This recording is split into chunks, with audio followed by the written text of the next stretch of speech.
Hey, how's it going, everybody? Welcome back to the channel. In this video, I want to give you 5 ways that you can push yourself as a graphic designer and make sure that you're staying fresh in all of your skills. If this video ends up being helpful to you, please subscribe to support the channel. Alright, so the first tip is going to be experimenting with new tools, mediums, and techniques. If you stay glued to the computer all the time, you're not going to be exercising all of the different ways that you can be improving on your skills. So make sure that you're doing things like sketching on paper. If you have any interest at all in painting, then go pick up like a cheap canvas from Walmart for like $5 or $10 and grab a few paintbrushes and just kind of experiment around and explore some hands-on techniques. If you're locked into one piece of software like Photoshop or Illustrator, then go check out something completely different like Cinema 4D, Blender, or Figma. Experiment with other pieces of software that are outside of your comfort zone. Using unfamiliar tools can spark areas of inspiration that you didn't even know were there. Alright, so next up is taking on challenging projects. And this can be something to where you use AI to generate an idea for you to work on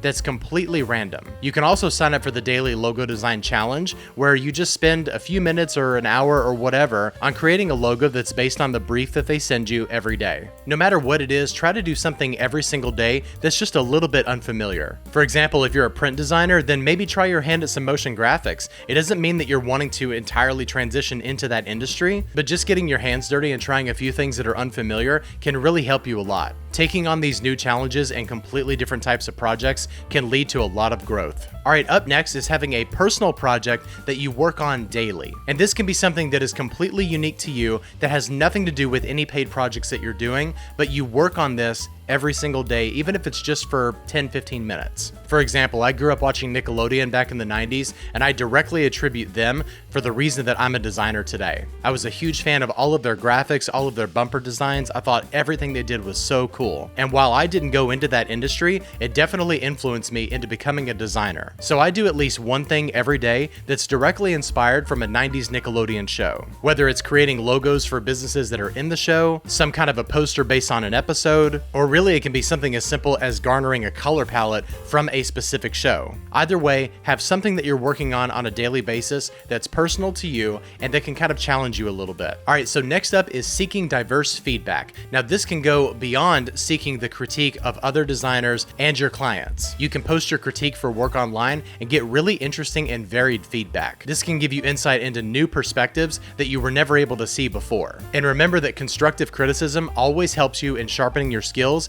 and pushing your boundaries. Alright, and the last one that I want to talk about is teaching or mentoring other designers. I highly encourage that you share the knowledge that you learn with someone who's just learning the ropes, or even someone who's been doing it for a long time. Being able to explain design concepts to a new designer or an industry veteran can be very helpful to both them and you. It can reinforce your own understanding of your profession as well as highlight areas for improvement. Mentoring can also inspire new ideas and how you approach your projects. And it can be one-on-one, in-person, or online. For example, through this channel, I have a few designers that I'm mentoring right now. And if you have anything that you'd like for me to take a look at, then share it down in the comments and I'll be happy to help you. Alright, well those were 5 ways that you can push yourself as a designer. There's obviously a ton more, and maybe I'll do more of those in a future video. Please share what was helpful to you down in the comments, and make sure you like and subscribe to support the channel, and I'll see you next time. Bye-bye.